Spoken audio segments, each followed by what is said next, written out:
ముందైతే ప్రతి ఒక్కరికి కూడా అయోధ్య రామ మందిరంలో రాముడి విగ్రహాన్ని పునఃప్రతిష్ఠించి పూజలు నిర్వహిస్తున్న సందర్భంగా అందరికీ శుభాకాంక్షలు.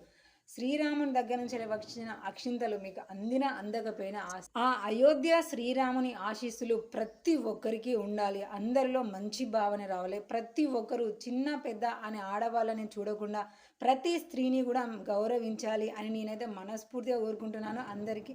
అలాగే ప్రతి ఒక్క పురుషుడు రాముడంతటి పురుషోత్తముడిగా మారాలి అని నేనైతే మనస్ఫూర్తిగా కోరుకుంటూ నా తరపున మీ అందరికైతే మాత్రం శుభాకాంక్షలు. ఇక మేమైతే మన దగ్గర దాకా వచ్చిన అక్షింతలను దేవుని ముందు రాధాకృష్ణుల ముందు ఉంచి ఒక చిన్న నమస్కారం చేసుకొని మా పిల్లలకు ఆ ఆశీర్వాదాన్ని ఇచ్చి ఇక మాకు మేమే ఆశీర్వదించుకొని ఈ విధంగానైతే అక్షింతల కార్యక్రమం అయితే ముగించుకున్నాము. ఇక ఇది ఇంట్లో వరకు. ఇక సాయంత్రం అయిన తర్వాత ఇక మన అసలు ప్రోగ్రాం ఉంటుంది. అదేంది అనేది మనం తర్వాత వీడియోలో చూద్దాం.